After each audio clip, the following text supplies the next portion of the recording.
देखने वाला कोई नहीं है, गरीबों को देखने वाला कोई नहीं है, किसानों को देखने वाला कोई नहीं है। ये लोग राजनीति करते हैं। किसान जो होता है, कोई सांसद बनता है, कोई विधायक बनता है, कोई मंत्री बनता है, कोई देश का प्रधानमंत्री बनता है, वो भी गर्व से कहता है कि मैं एक किसान का बेटा। मरता रहता है, मजदूरों को देखने वाला कोई नहीं है, गरीबों को देखने वाला कोई नहीं है, किसानों को देखने वाला कोई नहीं है। ये लोग राजनीति करते हैं, किसानों पर, मजदूरों पर सिर्फ राजनीति करना इनका काम है।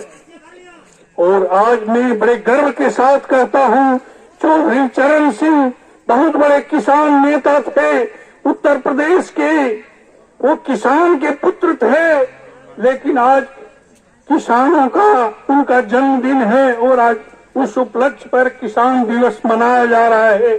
किसानों मजदूरों को ये सोचना होगा, लोगों को, जनता को ये सोचना होगा, सरकार को ये सोचना होगा कि किसान और मजदूरों की जिंदगी कैसे सुधरे, कैसे उनका जीविका सुधरे, कैसे उनको खेती में लाभ हो, कैसे मजदूरों को उचित मजदूरी मिले, मजदूरों को उचित सम्मान हो।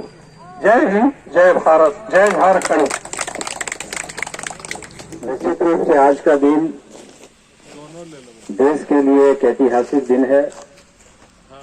ये देश जो है किसानों का है और हम कह सकते हैं कि किसान के पुत्र होने के बावजूद देश में जो किसानों का सम्मान है, उसका जो उनकी जो प्रतिष्ठा है, वो किसानों के बिना देश कभी कामयाब नहीं हो सकता है। और आप सभी किसान बंधुओं की आज इतनी उपस्थिति है, मैं आपकी उपस्थिति को प्रणाम निवेदित करता हूं। आज इस कार्यक्रम में हम सबों के बीच अंधेरी गादर पंचायत के मुखिया जी श्री ललन राय जी, हमारे बड़े भाई बिरबल यादव जी, मुन्ना जी, शुभदेव का जो किसान है, इसके बाद प्रदीप जी और नवाड के द्वारा है ना? हाँ, नवाड से।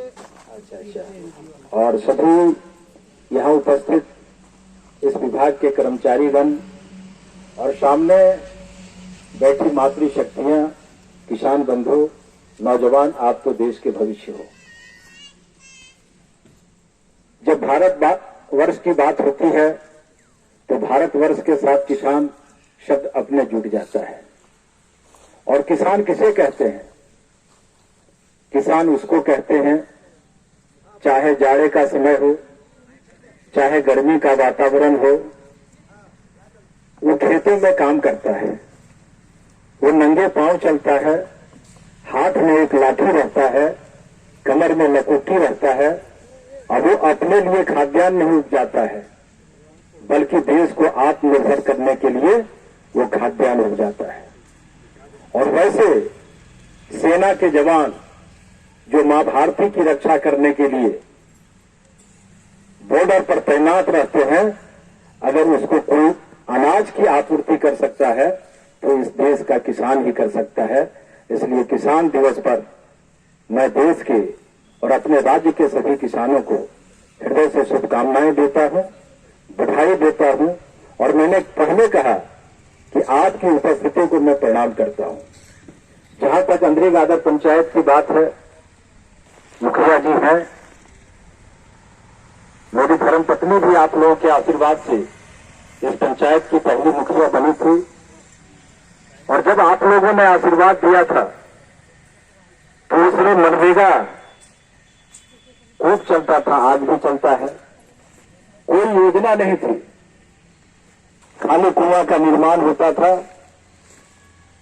और उस वक्त इतना इस पंचायत में कुआं का निर्माण हुआ कि आपकी चहेती मुखिया, जो प्रथम मुखिया है इस पंचायत की, उनको देवघर जिला का बेस्ट अवार्ड मिला। हमारे कहने का मतलब ये है कि हमें काम करना चाहिए। हमारे कहने का मतलब ये है कि जब तक आपको सरकार के द्वारा चलाया जाने वाला जितनी भी योजनाएं हैं, उनकी जानकारी अगर आपको नहीं होगी तो आप उसका फलाफल नहीं पाएंगे। इसलिए चाहे केंद्र की सरकार हो, चाहे राज्य की सरकार हो, जो गरीबों के लिए, किसानों के लिए, बेरोजगारों के लिए, नौजवानों के लिए, जो माताओं के लिए, जो बहनों के लिए जो योजना चलाते हैं, उनको निश्चित रूप से हम लोगों को जानकारी होनी चाहिए। और जब जानकारी होगी तो हम अपने ऊपर वाले पदाधिकारी जो हैं उनसे बात करके अपनी योजना को ला सकते हैं।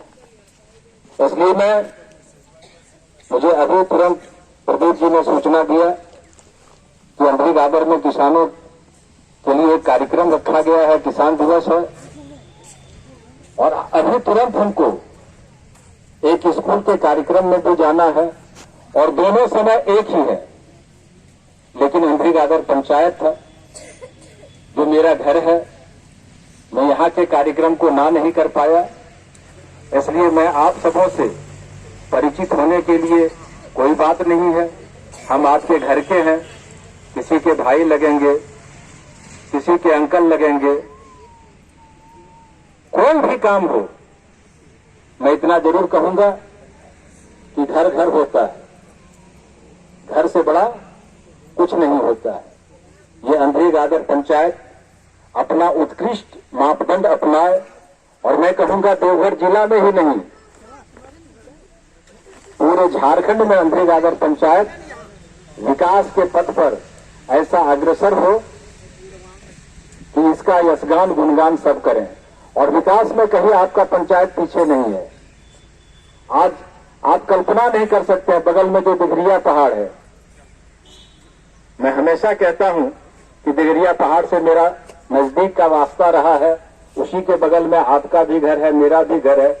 आज आप इधर से जाएंगे तो बायोडायवर्सिटी पार्क देखेंगे तो लगेगा कि किसी बड़े शहर में हम जा रहे हैं। ठीक उसी प्रकार कुछ दिन के बाद हो सकता है कि इस पहाड़ में राष्ट्रीय स्मारक पार्क बने। कुछ दिन पहले यही कृषि मंत्री, देश के जो है वन पर्यावरण मंत्री और वन के मंत्री हमारे जो हैं वो अश्विनी चौबे जी आए थे। मैंने कहा कि सत्संग में एक चिड़िया घर सत्संग में हुआ करता था, कभी जंगल को देखने के लिए, कभी भालू को देखने के लिए, कभी मोर को देखने के लिए। इसमें से कितने लोग गए होंगे वहां, देखे होंगे, लेकिन आज सत्संग चिड़िया खाना बंद है। मेरा प्रयास है कि मैंने दो जगह का जगह दिया है, एक तिरकोट का और एक दिघरिया पहाड़ का। दोनों में से कहीं जगह अगर उपलब्ध होगा तो एक अगर जू बन जाएगा तो यहाँ के बेरोजगारों को रोजगार मिलेगा, यहाँ के नौजवानों को काम मिलेगा। तो आपका पंचायत विकास कर रहा है। और आप किसान बंधुओं से मैं इतना कहूंगा कि आप बड़ी ही सौभाग्यशाली हैं कि देश का किसान जो होता है, कोई सांसद बनता है, कोई विधायक बनता है, कोई मंत्री बनता है, कोई देश का प्रधानमंत्री बनता है, वो भी गर्व से कहता है कि मैं एक किसान का बेटा हूं। ये बड़ी बात है। इसलिए किसान होना अपने आप में गर्व की बात है। और मैंने कहा कि इस देश को अगर कोई आत्मनिर्भर कर सकता है तो देश का किसान ही कर सकता है। नया साल आने वाला है, दिसंबर बीतने वाला है। नए साल को के आगमन को लेके मैं आप लोगों को अग्रिम शुभकामनाएं देता हूं। और मैं भगवान बाबा वैद्यनाथ से ही प्रार्थना करता हूं कि सबके जीवन में समृद्धि हो, सबका जीवन खुशहाल हो और सारे लोग अपने बाल बच्चे को निश्चित रूप से पढ़ाने का काम करें, क्योंकि आज का जो बच्चा है, आज का नौजवान जो है, वो देश का भविष्य है। इन्हीं चंद शब्दों के साथ आप लोगों को हृदय से साधुवाद। आयोजकों को भी मैं अपनी ओर से बधाई देना चाहता हूं। एक विजय दास था उनका नाम, एक भैया थे उनका, सबको मैं हृदय से सम्मानित करता हूं। जय हिंद, भारत माता की जय।